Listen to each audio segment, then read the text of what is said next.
Page number 6 हमने बात की थी टोटल इनकम क्या है, टैक्सेबल इनकम क्या है, फिर उसके बाद हमने बात की थी ज़कात।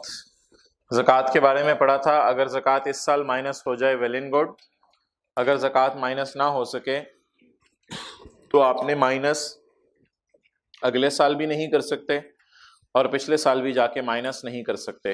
बाकी ज़कात के बारे में ये पढ़ा था कि अगर उस ऑर्डिनेंस के मुताबिक जमा कराई तो माइनस करने की इजाज़त है, वरना माइनस करने की इजाज़त नहीं है। अब कौन कौन सी ज़कात माइनस करने की इजाज़त नहीं है वो ज़रा सफ़े के एंड पे आके देख लें। ज़कात paid to relatives will not be deducted because it is not considered as zakat under zakat and ushur ordinance. relatives slash beggars भी लिख सकते हैं आप। zakat paid to relatives slash beggars will not be deducted. if the question is silent, अगर सवाल खामोश होगा about zakat, assume that zakat is being paid under zakat and ushur ordinance. अगर सवाल में खाली लिखा हो zakat paid तो assume किया जाएगा उशर ऑर्डिनेंस के मुताबिक जमा कराइए। ओके, आगे आ जाए।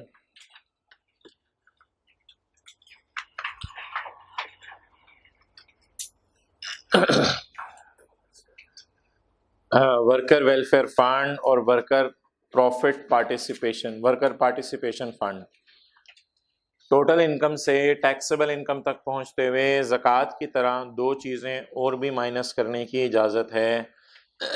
एक है वर्कर वेलफेयर फ़ंड, एक है वर्कर पार्टिसिपेशन फ़ंड।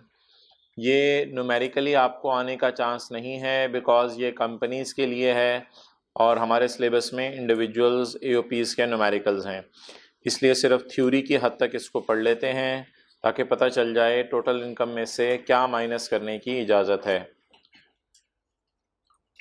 जी, वर्कर्स वेलफेयर फंड जी, a person shall be entitled, एक बंदे को इजाज़त होगी टू अ डिडक्टेबल अलाउंस कि वो माइनस कर ले for the amount of any worker welfare fund paid by the person under worker welfare ordinance. Worker welfare ordinance के मुताबिक जो पैसे उसने पे किए वो उसको माइनस करने की इजाज़त है। जिस तरह इंडिविजुअल ज़कात देता है इस तरह कंपनीज जो हैं वो, जिस तरह इंडिविजुअल ज़कात देता है इस तरह कंपनीज को इस चीज़ की इजाज़त है कि जी अभी बैठे तो क्लास, अच्छा जिस तरह पिछली रो में उधर इधर जगह नहीं, जिस तरह इंडिविजुअल ज़कात माइनस करता है इस तरह कंपनीज में इजाज़त है कि पैसे माइनस कर लें वर्कर्स की वेलफेयर के लिए जो पैसे अलग करके रखे जा रहे हैं। कंपनी ने टोटल इनकम कमाई उसमें से पैसे अलग करके रख सकती है वर्कर की वेलफेयर के लिए, तो वो माइनस करने की इजाज़त है। A person shall be entitled to a deductible allowance for the amount of worker welfare fund. Fund एक बास्केट होती है, उस बास्केट में ये पैसे रख लिए जाते हैं वर्कर के लिए, फिर जैसे जैसे वक्त की ज़रूरत पड़ती है वर्कर को दिए जाते हैं उसमें से पैसे।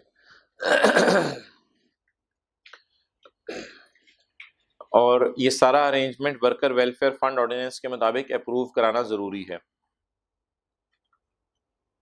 नीचे आ जाएं डब्बे में, WWF is chargeable at the rate of 2% of total income. 2% of total income आमतौर पे कंपनीज अलग करके रखती हैं, नीचे वाली लाइन काट दें, इज ऑल्सो एडमिसेबल वाली।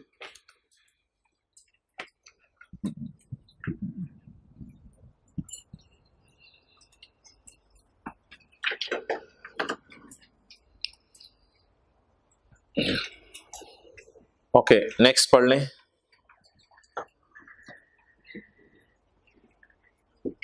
जी भाई लेट क्यों आ रहे हैं, कोई क्लास खत्म हुई है आप सबकी? कितने लोगों की हाथ खड़ा करें? क्लास का टाइम क्या खत्म होने का?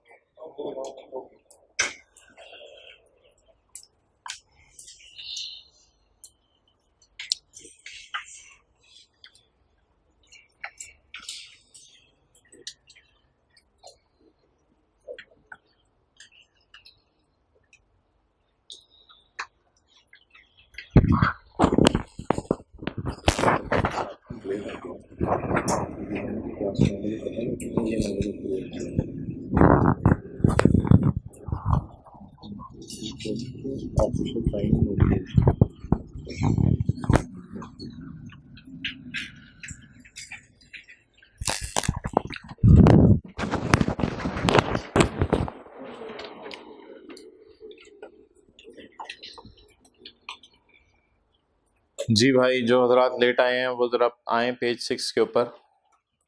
बॉक्स में एंड पे लिखा हुआ है ज़कात paid to relatives.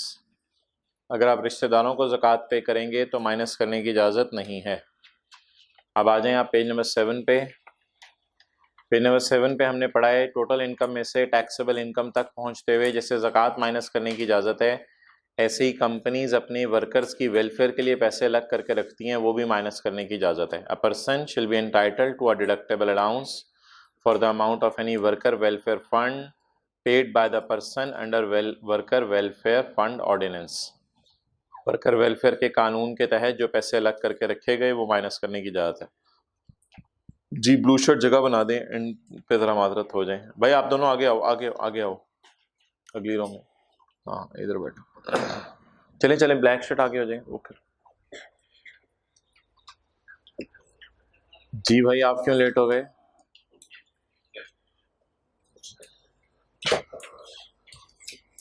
Okay last row में, लास्ट रो में।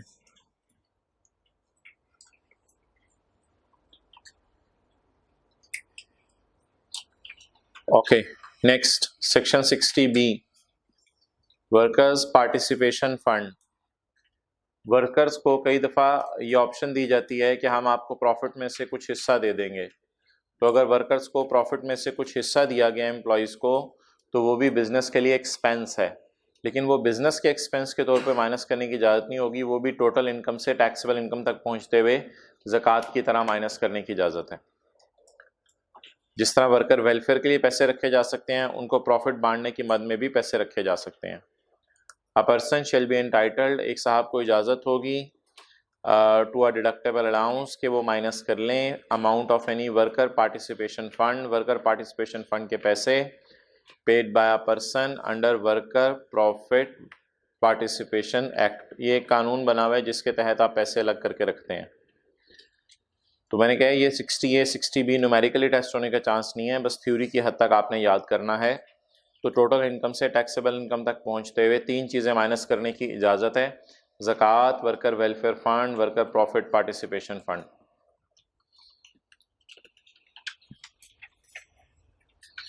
ओके पेज 7 और 8 की एग्जांपल्स कितने लोगों ने कर ली थी? कोई मसला आया हो इनमें? ओके पेज 9 हो गया टैक्स ईयर वाला, पेज 10 भी हो गया हुआ है रेजिडेंशियल स्टेटस वाला। पेज 11 पे कुछ एग्जांपल्स लिखी हुई हैं, उनको बेशक अब आप ना कीजिएगा क्योंकि पास पेपर की एग्जांपल्स आपको करवा दी थी। पेज 11 पे सेक्शन 83 तक भी हो गया, पेज 12 का टॉप भी हो गया। ओके नाउ आ जाए आप पेज 12 पे।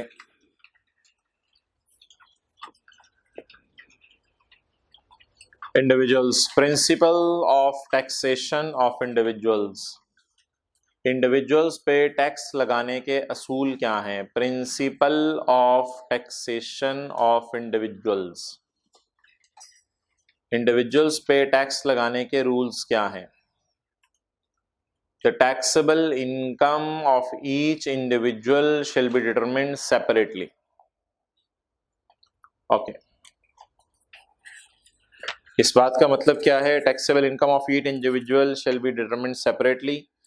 मिसाल के तौर पे आप आए पेज नंबर 5 के ऊपर।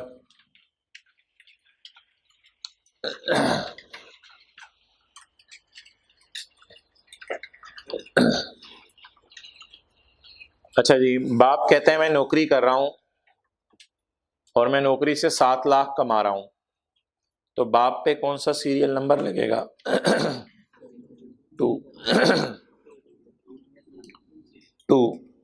बेटा कहते हैं मैं भी नौकरी कर रहा हूं मैं भी 7 लाख कमा रहा हूं, बेटे पे कौन सा सीरियल नंबर लगेगा? 2। अब एक सवाल जहन में आ सकता है कि बाप और बेटे की इनकम जमा की जाए 7 लाख और 7 लाख 14 लाख, और सीरियल नंबर 3 इन पे लगाएं, तो इसका जवाब है नो। इसका जवाब नो कहाँ लिखा हुआ है वो जाके आप पढ़ लें। पेज 12 के ऊपर पहली लाइन दोबारा पढ़ लें जो भी पढ़ाई है। The taxable income of each individual, आगे बेशक लिख लें इन होम, घर में, भाई इधर होके बैठे।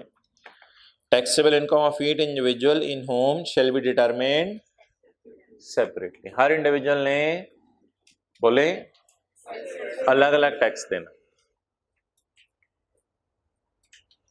वालिसा टेबल पे बैठ के अपने लिए अलग ये वाला टेबल देख रहे होंगे, बेटा अपने कमरे में जाके अपने लिए अलग ये टेबल देख रहा होगा, वालदा नौकरी कर रही हैं वो जो कमरे में बैठ के अपने लिए किचन में जाके अलग ये टेबल देख रही होंगी।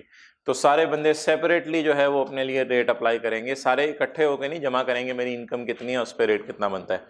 तो ये टेबल हर बंदा अपने ऊपर बोले अलग अलग लगाएगा।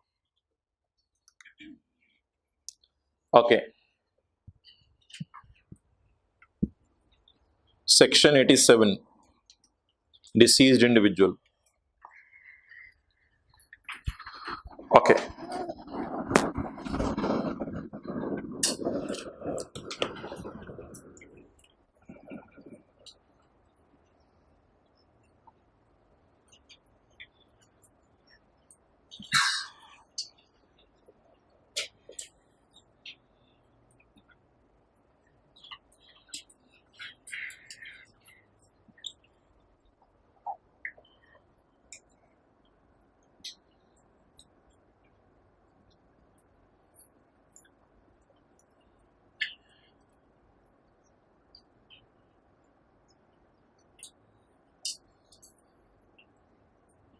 ओके 55 इयर्स मरहूम की उम्र थी, और मरहूम जाते हुए 20 बच्चे छोड़ के नहीं गया, वो तो छोड़ के गया। मरहूम जाते हुए जो है वो 60 लाख कैश छोड़ के गया, और कोई लैंड बिल्डिंग नहीं थी, किराए के घर में रहते थे, तो जाते हुए 60 लाख कैश छोड़ के गया। नाउ द क्वेश्चन इज के अगर इसने गवर्नमेंट का कोई टैक्स मारा है, अब इस बात को छोड़ें, अगर इसने गवर्नमेंट का कोई टैक्स देना है तो अब इससे तो लिया नहीं जा सकता, क्योंकि अगर इससे लेने आए ये उठ गया तो टैक्स वाले खुद डर जाएंगे। तो इसलिए जो टैक्स है वो लीगल रिप्रेजेंटेटिव से लिया जाएगा। पढ़ें जी, सेक्शन 87 मरे हुए बंदे, पॉइंट 1, द बचे हुए ऑफ अ मरे हुए बंदे शेल बी लायबल। तो the legal representative of a deceased individual shall be liable for any tax, किसी भी टैक्स के लिए। That individual would have become liable, जिसके लिए वो लायबल होता, थोड़ी देर के लिए अज्यूम करो वो हमारे में ही है।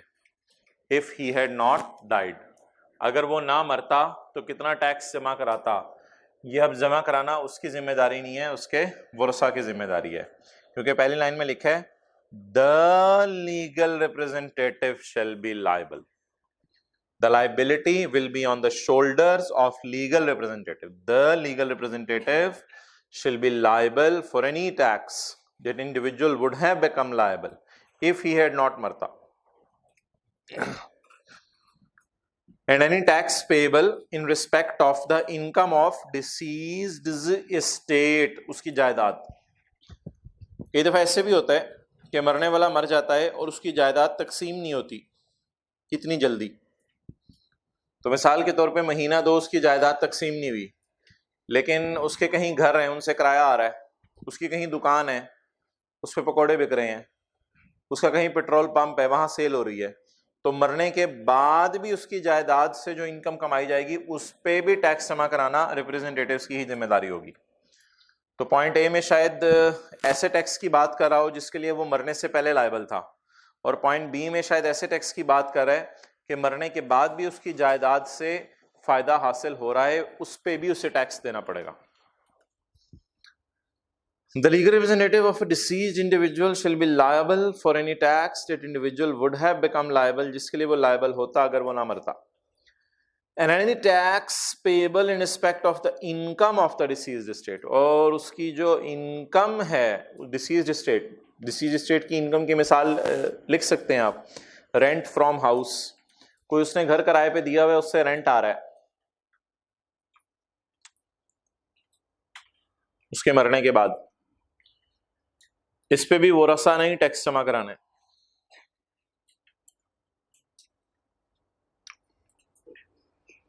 टू,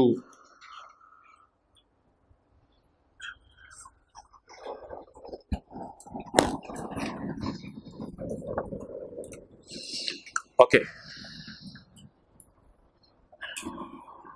अच्छा भाई, हम ये मरने वाला फर्ज करें 2 मिलियन छोड़ के गया, 2 मिलियन 20 लाख रुपया प्रॉपर्टी या कैश छोड़ के गया मरते वक्त 20 लाख। अब बीवी बच्चों ने एकदम 20 लाख की तरफ जाना चाहा, बट इधर जो है कमिश्नर इनकम टैक्स ने इनको घूरी मारी, ये उसको देख के डर गए। इन्होंने कहा नहीं नहीं, कमिश्नर इनकम टैक्स ने कहा भाई सिबेओं का आपके सरताज ने 30 लाख का टैक्स मारा हुआ था, तो इसलिए जो है वो अब हम तजीज़ो तकफीन आप करें, ये पैसे हम लेके जा रहे हैं। 2 मिलियन जो है वो हम लेके जा रहे हैं बिकॉज इसने टैक्स मारा हुआ था।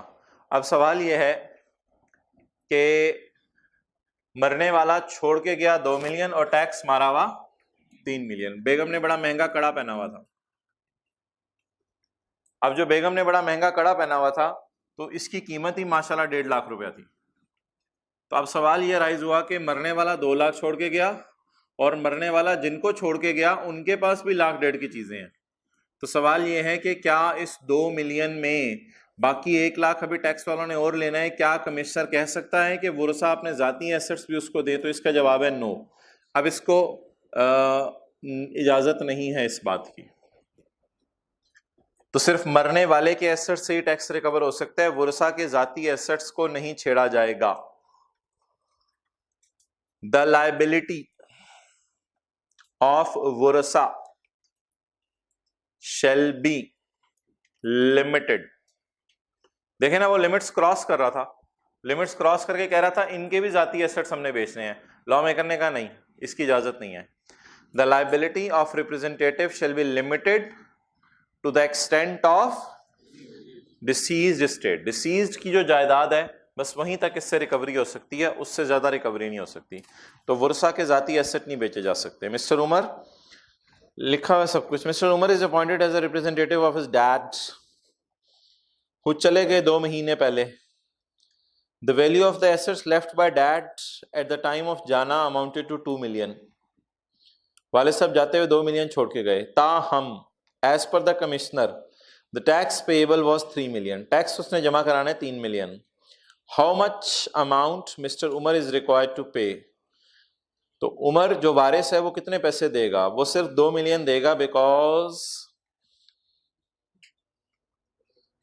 because his liability is limited to the extent of deceased estate.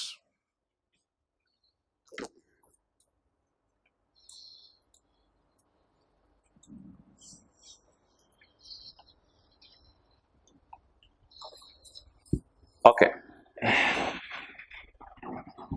Another example.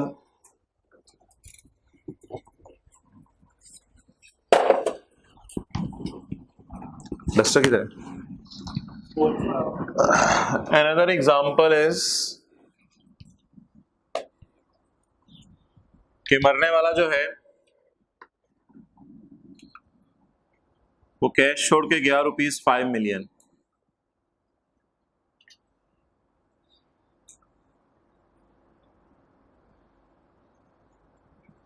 और इसने 2 डिफॉल्ट किए हुए थे।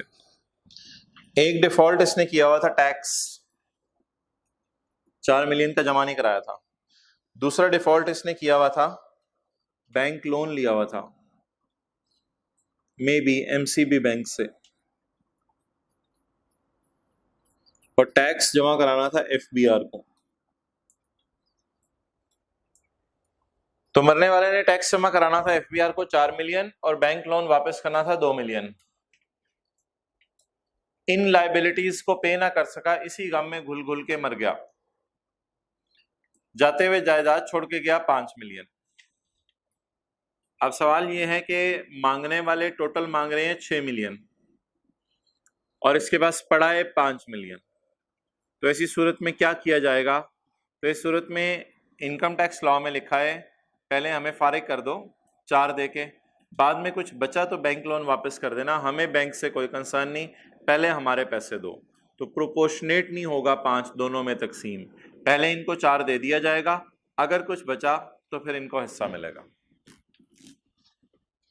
2A द लाइबिलिटी से मुराद है यहां टैक्स लाइबिलिटी, ये वाली 4 वाली। The tax liability shall, be को अंडरलाइन करके अपने समझने के लिए ऊपर हैव लिख लें,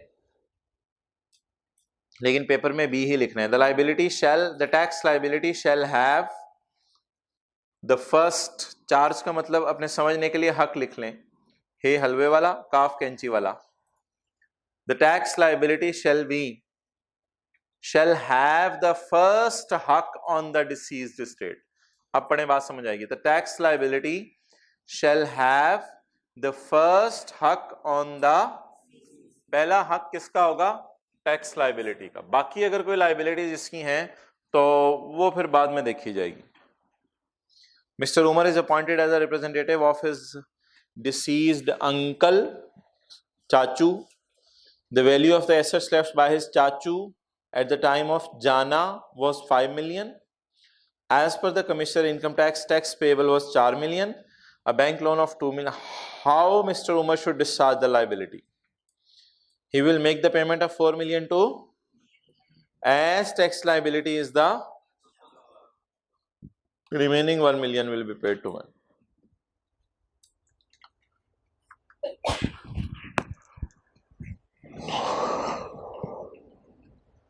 टू में ये बात कर रहा था कि टैक्स वाले अगर पैसे लेने आए तो मरे हुए की जायदाद से पैसे लिए जाएंगे, वर्सा की जायदाद से पैसे नहीं लिए जाएंगे।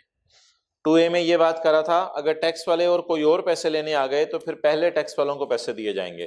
तो ये 2 और 2A में थोड़ा बारीक सा फर्क है। तो 2A की हेडिंग बनेगी प्रायोरिटी, यानी प्रायोरिटी किसको दी जाएगी? टैक्स अथॉरिटीज को प्रायोरिटी दी जाएगी।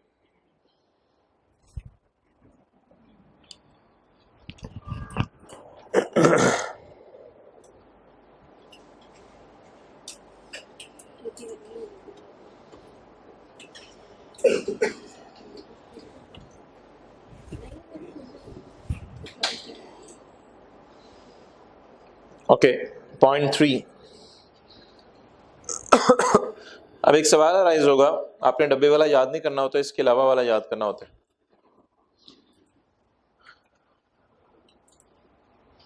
एक सवाल अराइज होगा कि जी मरे हुए जो बंदा है उसके खिलाफ कुछ कोर्ट केसेस हैं, कुछ उससे मरने से पहले उसके खिलाफ शुरू हो गए होंगे, कुछ मरने के बाद उसके खिलाफ शुरू हो सकते होंगे। मिसाल के तौर पे मरने से पहले ये केस चल रहा था कि इसने गुजरांवाला की दुकान पे टैक्स जमा नहीं कराया। मरने से पहले इसके खिलाफ केस चल रहा था कि गुजरांवाले की दुकान की सेल गवर्नमेंट को सही नहीं बताई। मरने से पहले ये केस इसके खिलाफ चल रहा था कि गुजरांवाला की दुकान के खर्चे भी इसने गवर्नमेंट को सही नहीं बताए हुए। ये सारा केस चल रहा था। इस केस में आते जाते वो फोत हो गया। अब मरने के बाद पता चला कि उसकी पत्तोकी के अंदर भी एक दुकान थी और उसका भी टैक्स जमा नहीं कराया हुआ और उसकी भी सेल गवर्नमेंट को नहीं बताई हुई। तो अब जो केस उसके खिलाफ उसके मरने से पहले शुरू हो चुका है उस केस का नाम होगा टेकन, ऑलरेडी टेकन।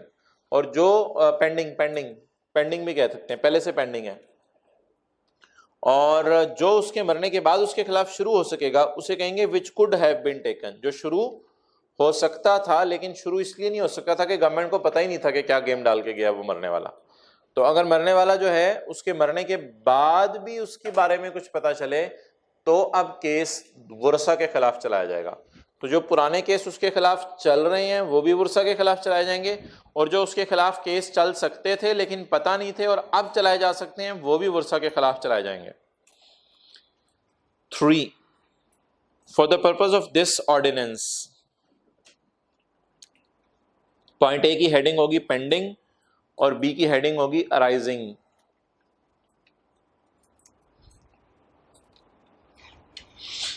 पेंडिंग ए की हेडिंग होगी, बी की arising.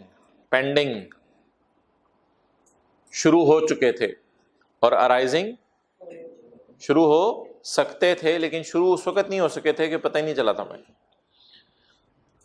For the purpose of this ordinance the proceeding court case होता है। द कोर्ट केस यानी any proceeding, any court case taken against, जो शुरू हो चुका था, the deceased before his death, shall be assumed as having been taken against, ये assume कर लिया जाएगा वो केस किसके खिलाफ चल रहा है। अब ऐसा नहीं होगा कि उसके खिलाफ केस शुरू से चलाया जाएगा, जहां तक केस पहुंच चुका था वेल एंड गुड, उससे आगे प्रोसीडिंग चलाई जाएंगी। The proceeding will be continued against the legal representative from the stage at which they were at the time of death. मिसाल के तौर पे केस में 5 स्टेजेस हैं, मरने से पहले 2 स्टेजेस पूरी हो चुकी थी, तो अब बाकी जो 3 स्टेजेस रह गई हैं वो मरने के बाद पूरी कर ली जाएंगी। ऐसा नहीं होगा केस शुरू से स्क्रैच से चलाया जाए। The proceeding will be continued against the legal representative from the stage at which they were, जहां तक पहुंच चुकी थी उससे आगे, at the time of death. ये याद किया करें साथ साथ रोजाना। एंड बी, टेस्ट आपको कहा था आज नहीं होगा, अगले मंडे को होगा। B, any proceeding which could have been taken, वो केस जो उसके खिलाफ हो सकते थे। इस पे खुशी नहीं होनी चाहिए, इस पे आपको गम होना चाहिए था। Any proceeding which could have been taken, वो cases, it shows your non seriousness towards studies. Any proceeding which could have been taken, वो केसेस जो शुरू हो सकते थे अगेंस्ट द डिसीज्ड, मरे हुए के खिलाफ, मे बी टेकन अगेंस्ट, पढ़ लो हूँ, may be taken against the बचे हुए ऑफ द मरे हुए। तो अब वो जो डिसीज्ड के लीगल रिप्रेजेंटेटिव्स हैं उनके खिलाफ शुरू हो सकते हैं। ठीक है, 3 पॉइंट को बार बार पढ़ लें, जरा इंग्लिश थोड़ी सी समझ लें 1-2 दफा पढ़ के।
जी जी,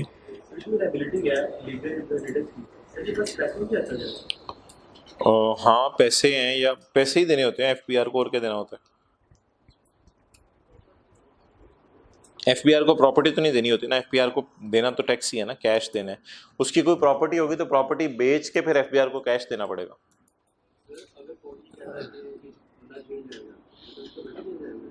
नहीं नहीं, ये क्रिमिनल प्रोसीडिंग्स की यहाँ डिस्कशन नहीं है, ये हमारे स्कोप में नहीं है।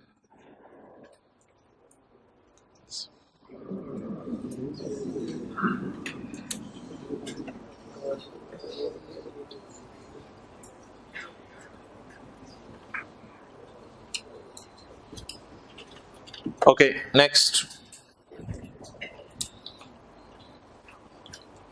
Point number 4. In this section, इस section में legal representative means a person. कहते हैं इतनी देर से मैं लगा हूँ legal representative legal representative legal representative, तो मैंने सोचा आपको डेफिनेशन भी बताता चलूँ लीगल रिप्रेजेंटेटिव की, कहीं आपके जहन में यही ना रह जाए हमें पता नहीं चला लीगल रिप्रेजेंटेटिव कौन है। In this section legal representative means a person, a बीवी, अ बच्चा। कहते हैं नहीं नहीं नहीं नहीं, मैं तफसीलात में नहीं पढ़ा। कहते हैं मैं मोटे मोटे मोटे तीन है ना, मोटे मोटे मोटे मोटे मोटे रूल बता देता हूँ कि लीगल रिप्रेजेंटेटिव कौन है। नंबर 1, हु इन लॉ, यहाँ से मुराद है हमारे मुल्क का लॉ, जो पाकिस्तानी लॉ है, जिस इस्लामिक लॉ के मुताबिक जिस चीज़ को इनहेरिटेंस मिलनी है उसकी बात हो रही है। कहते हैं वो इस्लामिक लॉ जाके पढ़ लो, उसमें जो जो वर्साएँ मेरी नज़र में भी वही वारिस हैं, मैं अपनी कोई नई डेफिनेशन देना पसंद नहीं कर रहा।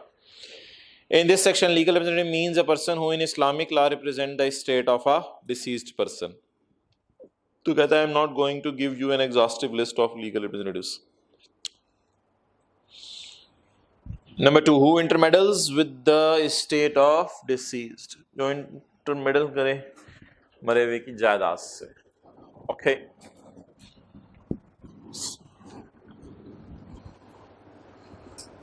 So person was standing here and he was weeping like anything.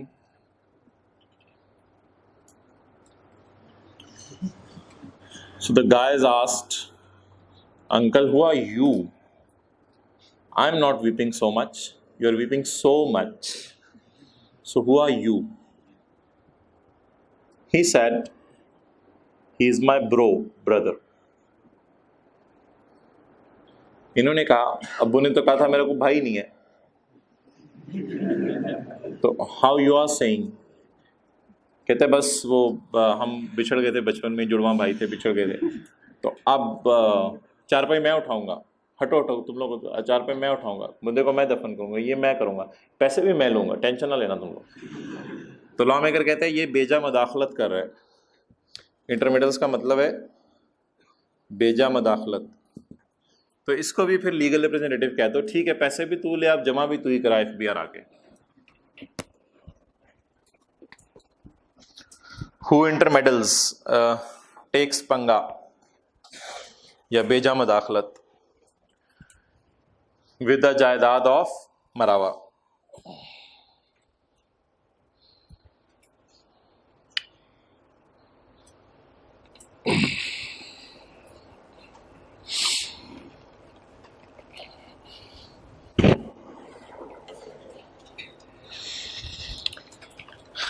And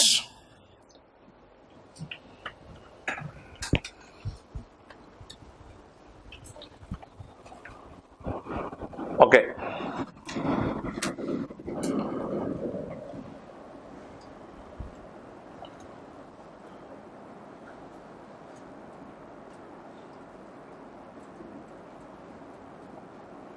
ये बच्चा नहीं है, ही इज नॉट बच्चा। ओके, इसको 25 साल का, ठीक है, ओके, ही शादीशुदा। अच्छा, अब कोर्ट केस की प्रोसीडिंग्स शुरू हुई तो डैड की जगह ये जाता था कोर्ट केस लड़ने के लिए। अब क्या हुआ, कोर्ट केस की हियरिंग के दौरान छोटी bungee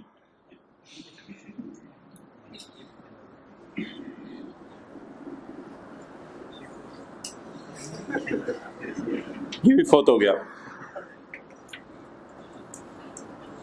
he has a wife,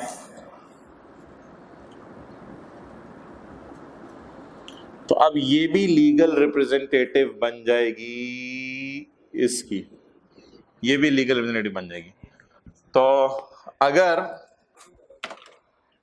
आप लोग सवाल पूछेंगे उसके भी तो बीवी बच्चे, ठीक है, उनके खिलाफ भी केस चला लें, बट किसी सूरत में उसके बीवी बच्चे और कोई नहीं होता तो फिर लीगल रिप्रेजेंटेटिव के लीगल रिप्रेजेंटेटिव वो असल के लीगल रिप्रेजेंटेटिव बन जाते हैं। I hope you got the point. अच्छा जी, तीसरा बुलेट, ऑन हुम, जिस पर, the state shifts on the death of representative, अगला भी मार दिया इसने, रिप्रेजेंटेटिव को भी मार दिया। ऑन हुम, जिस पर, द स्टेट शिफ्ट्स, जिसको जायदाद शिफ्ट हो, on the death of representative, representative के मरने पे जिसको जायदाद शिफ्ट हो, हमने कहा रिप्रेजेंटेटिव क्यों मरा, कहता है representative is being sued in a case, इसके खिलाफ केस हो गया था, ये उसी केस में आते जाते मर गया।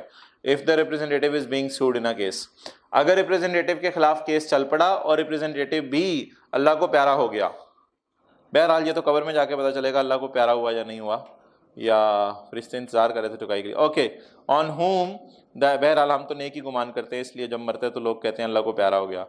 ऑन होम द स्टेट डिवॉल्व्स, जिसको जायदाद शिफ्ट हुई on the death of representative. If the अब इसके रिप्रेजेंटेटिव्स को क्यों रिप्रेजेंटेटिव बनाया जा रहा है, because representative was being sued in a case और उसी के दौरान उसकी डेथ हो गई थी। जी पढ़ लें पॉइंट 4।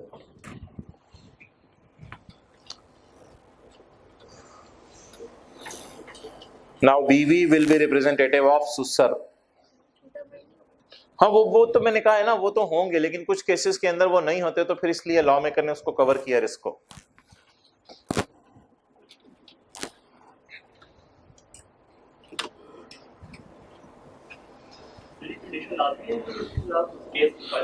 उसी सूरत में, वरना तो पकड़ने की जरूरत नहीं उसको। क्या चीज, वो हमारे स्कोप में नहीं है।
Okay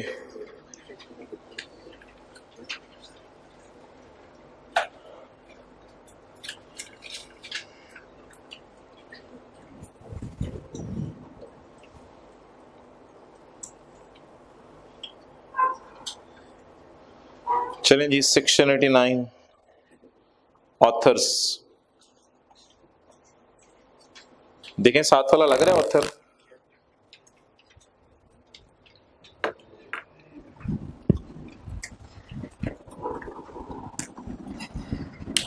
okay, it is tax year 2020।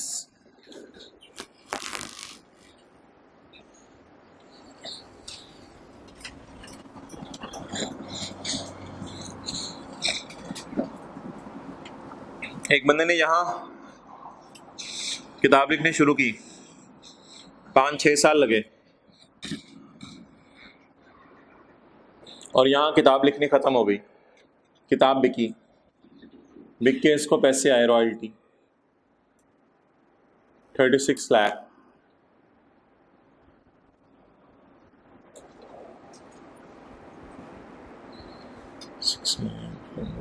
Okay, 4.5 million rupees, 4.5 million. जी सीरियल नंबर बताएं कौन सा लगेगा इसको।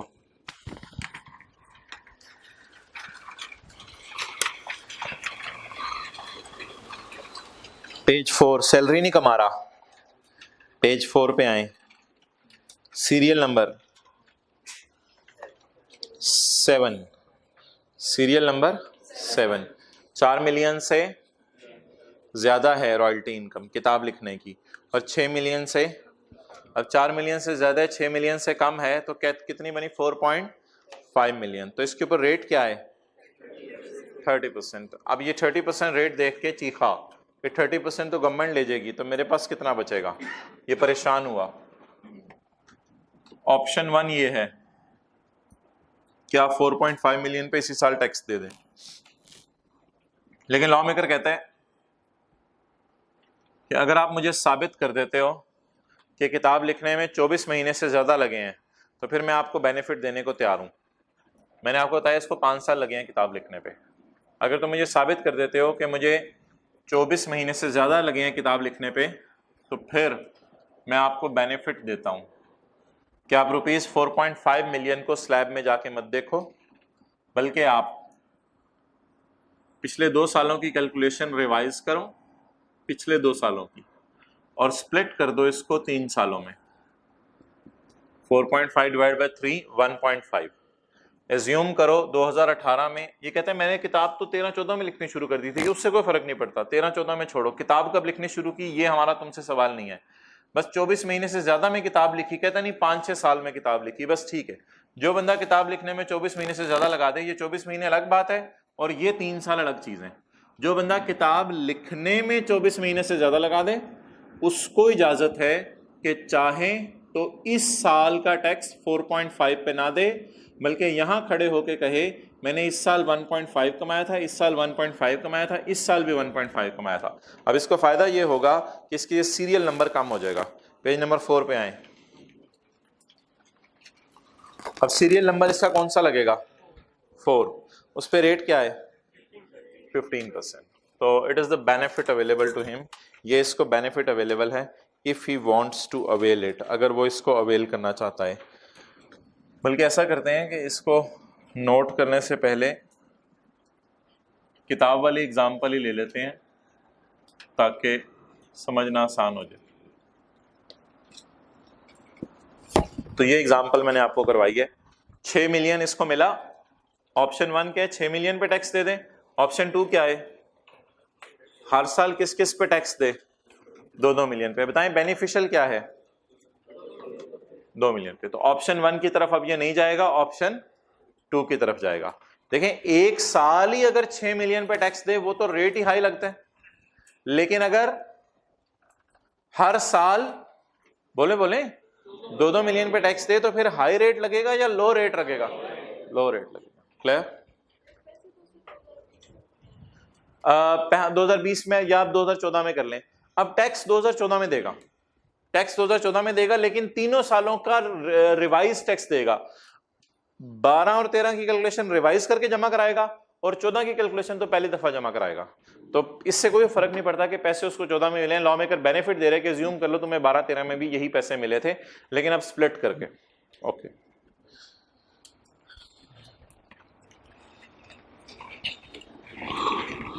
नोट करना चाहते हैं तो कर लें।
Where the time taken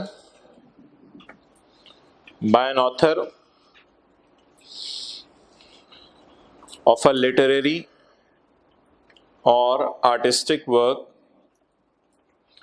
to complete the work exceed 24 months, ये 24 महीने अलग चीज़ है। लिटरेरी या आर्टिस्टिक वर्क करने में, किताब वगैरह लिखने में या कोई काम करने पे उसको 24 महीने से ज़्यादा लगे, 24 महीने वाले को भी बेनिफिट नहीं मिलेगा, 24 महीने से कम एक दिन ज़्यादा लगना चाहिए। वर्क्स एक्सीड 24 महीने, द ऑथर में, अगर वो चाहे, आमतौर पे लॉ मेकर ऑप्शन नहीं देता या इतना टैक्स दे दो या इतना दे दो, में यहाँ इजाज़त दे रहा है। द ऑथर में इलेक्ट का मतलब होता है चूज, द ऑथर में चूज एनी लम्प सम है 6 million, द ऑथर में choose any lump sum 6 million received in a tax year as royalty for the work as having been received। as having been received का मतलब होता है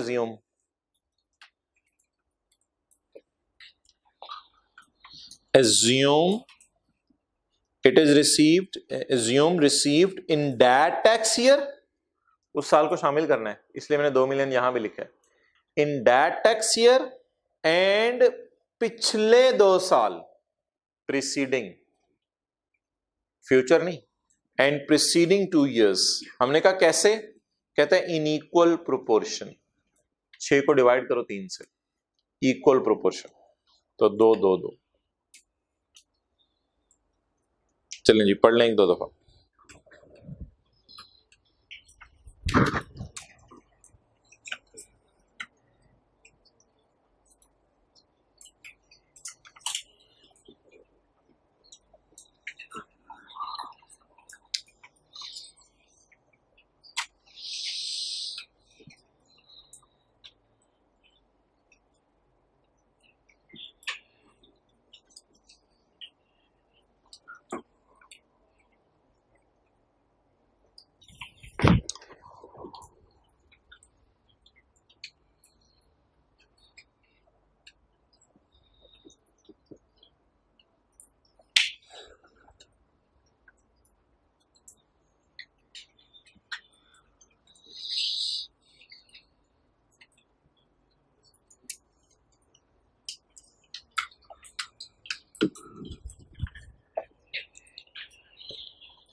अब 2014 में खड़े होके 14 की कैलकुलेशन पहली दफा जमा करा रहा होगा और 13 और 12 की रिवाइज करके जमा करा रहा होगा, क्योंकि वो तो पुराने साल थे, गुजर चुके।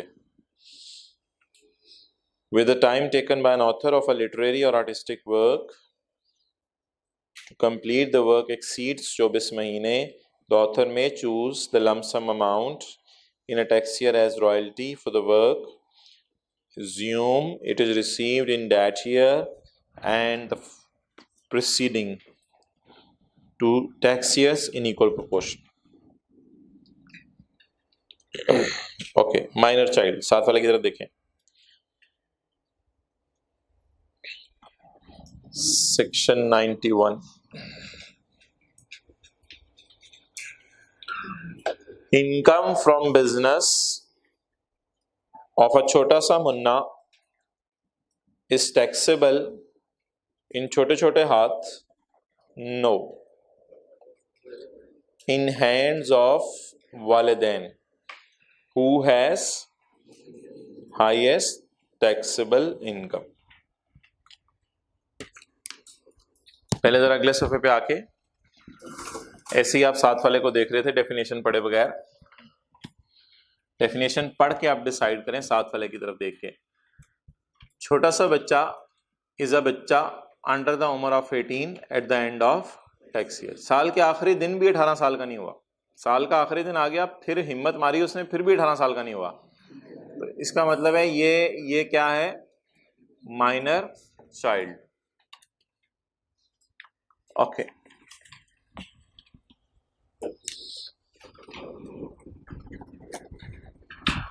जी मुन्ने का नाम बताएं कोई। Mister Taimur, Fazluddin, okay, mister Taimur ने कमाए 7 लाख, मॉम, डैड, अम्मी, अब्बू जी। ओके, अम्मी ने कमाए 6 लाख, अब्बू ने वाह ही कमाए 13 लाख। अब ये 17 इयर्स ओल्ड है, बूढ़ा हो गया 17 इयर्स, 17 इयर्स ओल्ड है। अच्छा जी, अब होगा क्या,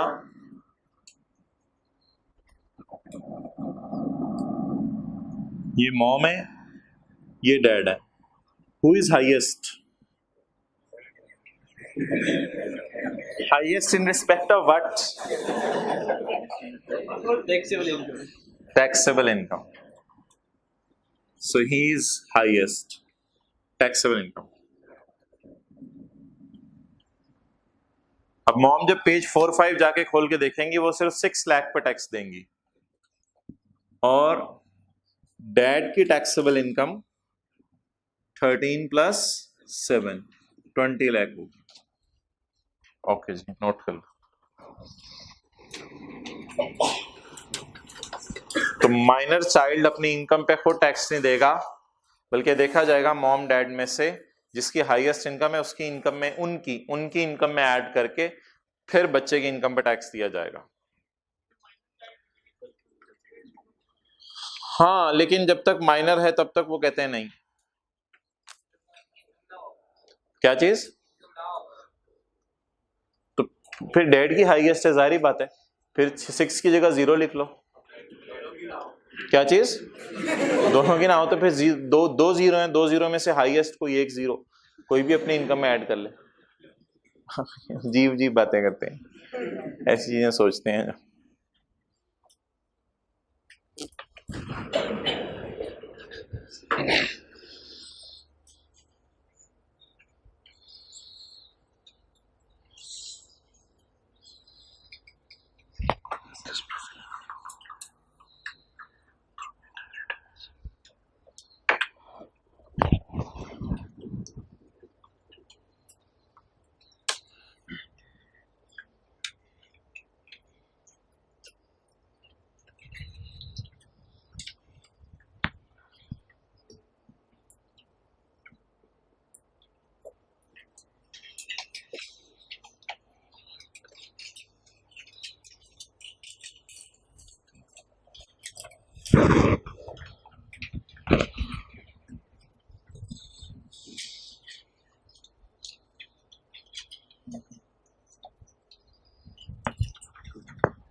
जी, पेज 12 के एंड पे,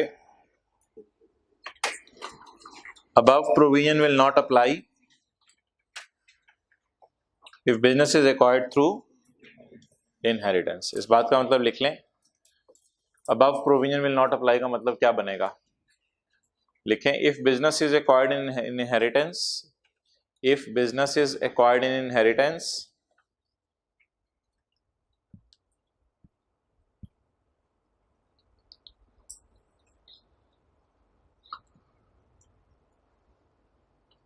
minor child will pay tax himself।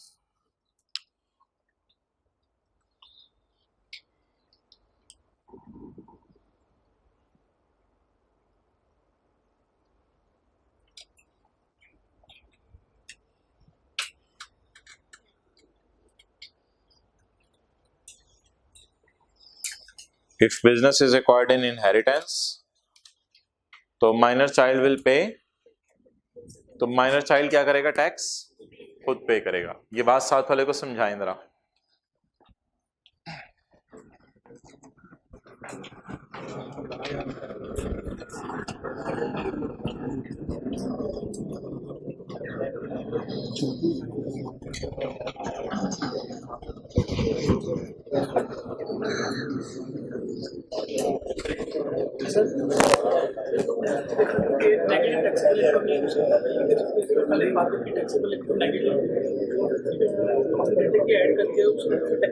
नहीं, वो टोटल होती हैं, ये टैक्सेबल नहीं होती है, अभी इनमें से ज़कात नहीं माइनस हुई होती है। हाँ हाँ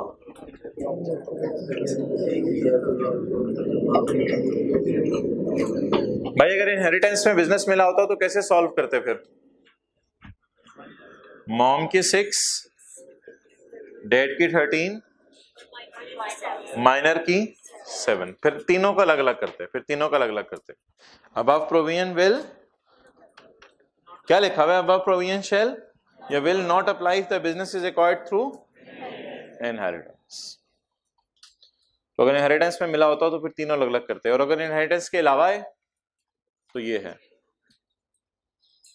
तो इस न्यूमेरिकल की हेडिंग क्या बनेगी?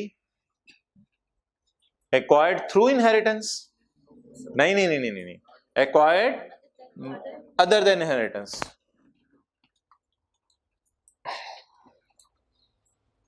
इनहेरिटेंस के अलावा का मतलब है खुद ही बिजनेस शुरू कर दिया पॉकेट मनी से पैसे जमा करके।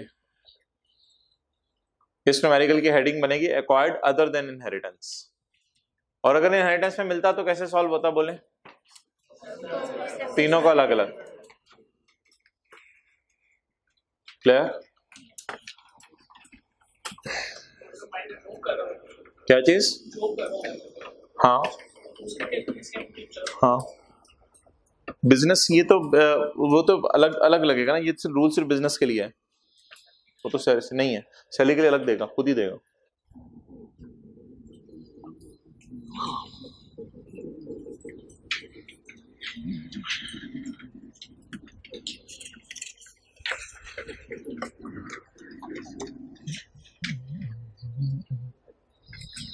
Okay, page 13।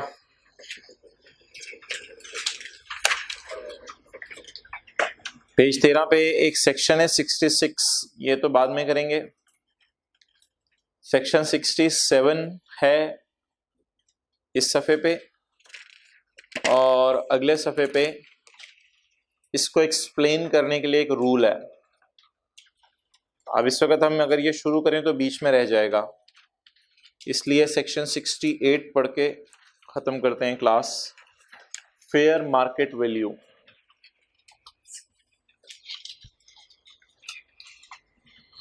Fair market value point 1,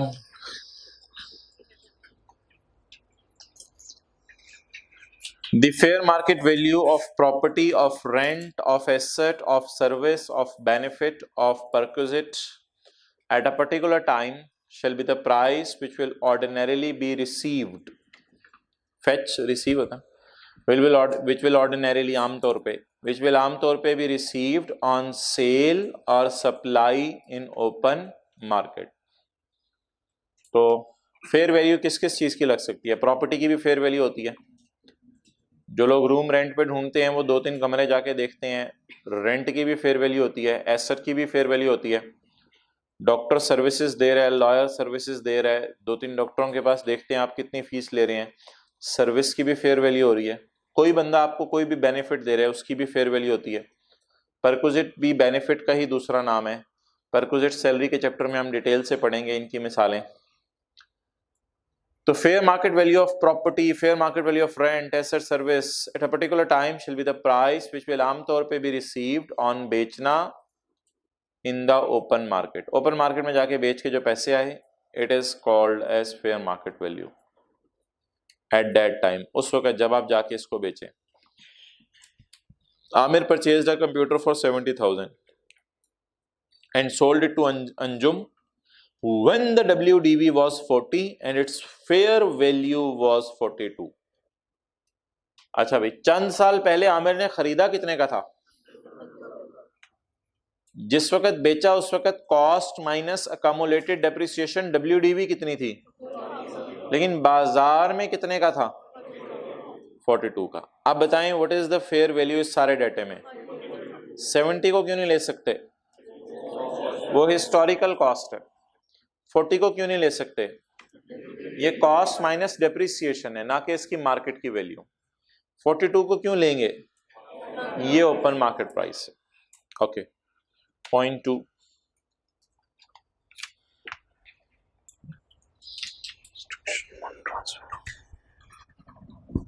okay, ये दो प्लॉट है, plot number 73, plot number 74।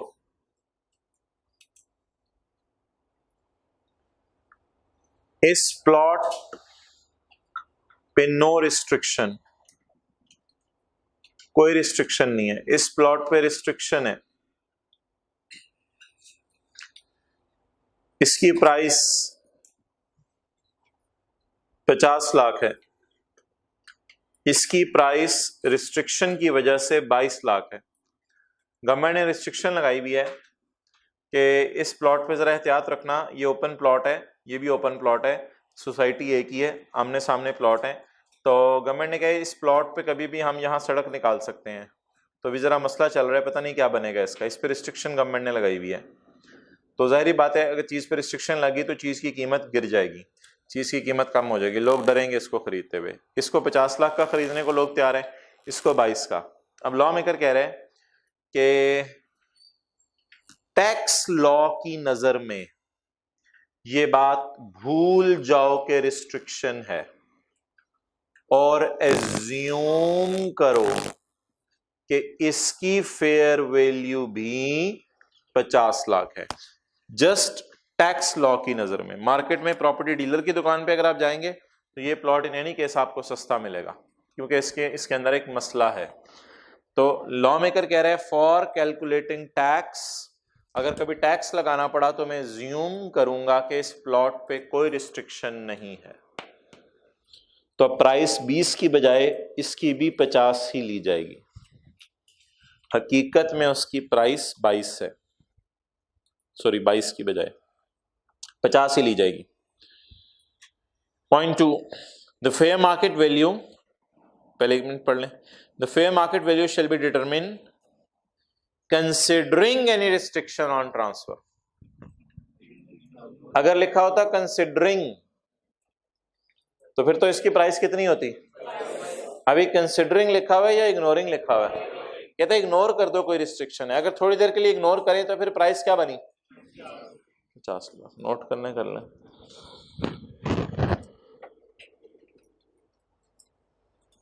Restriction consider करके प्राइस नहीं निकालनी, रिस्ट्रिक्शन इग्नोर करके प्राइस निकालनी है।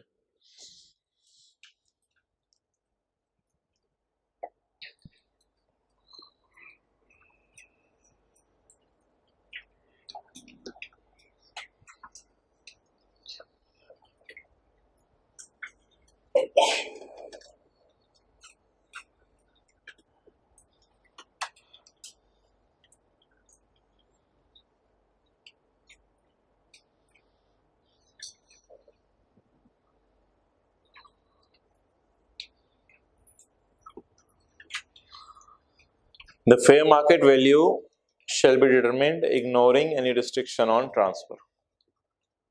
इग्नोर कर दो कोई रिस्ट्रिक्शन है। अगर इग्नोर कर दें तो भाई फिर तो ये महंगा है, फिर तो 50 लाख का ही है। Fair market value shall be determined ignoring the fact that it is not convertible to cash. ये फैक्ट इग्नोर कर दो, ये कैश में कन्वर्ट नहीं हो सकता। मिसाल के तौर पे होंडा एटलस कार है, गवर्नमेंट गई, गवर्नमेंट ने कहा जी जो आपकी मशीन है जिससे आप गाड़ियां बनाते हैं इसकी फेयर मार्केट वैल्यू क्या है? तो होंडा कार्स ने कहा जी इसकी फेयर मार्केट वैल्यू कैश में कन्वर्ट करनी बड़ी मुश्किल है। गवर्नमेंट ने कहा क्यों? कहा इसलिए कि ये मशीन पाकिस्तान में तो कहीं बिकनी नहीं है। अगर टोयोटा वालों के पास भी लेके जाएंगे वो कहेंगे हमारी तो गाड़ी का डिजाइन ही हो रहा है, तो ये मशीन हमें भी एक्सेप्टेबल नहीं है। तो कुछ एसेट मुल्क में ऐसे होते हैं जिन जैसे एसेट्स बाजार में बिक ही नहीं रहे होते। तो ऐसी सूरत में लॉ मेकर कह रहे हैं होंडा कार्स को मुझे कहानियां मत सुनाओ। तुम मुझे कहानियां सुना रहे हो कि तुम्हारी मशीन की प्राइस कैश में निकल नहीं सकती, किसी तरह खींच तान के जबरदस्ती कैश में कन्वर्ट करो। अब वो किस तरह करेंगे ये हमारे स्कोप से बाहर की चीज है। बहरहाल अगर गवर्नमेंट को कोई बंदा ये कह दे कि मेरी चीज की मार्केट वैल्यू पता ही नहीं चल रही बाजार में, गवर्नमेंट कहती है फिर भी पता चलाओ। The fair market value shall be determined ignoring the fact, हालांकि हकीकत है कि बाजार में पता नहीं चल रही, गवर्नमेंट कह रही है इस हकीकत को भी इग्नोर कर दो। कभी कभी जिंदगी में हकीकत भी इग्नोर करनी पड़ती है, गहरी बात होगी, आगे चलें। The fair market value shall be determined ignoring the हकीकत that it is not convertible to cash. Honda वाले बार बार कह रहे हैं इसको हम कैश में कन्वर्ट नहीं कर सकते, कोई बाजार में खरीदने को तैयार नहीं है इस वक्त, हम कैसे बताएं इसकी फेयर वैल्यू क्या है। गवर्नमेंट वाले कह रहे हैं इग्नोर कर दो, किसी ना किसी तरह कैश में जबरदस्ती इसकी वैल्यू बताओ। ओके ठीक।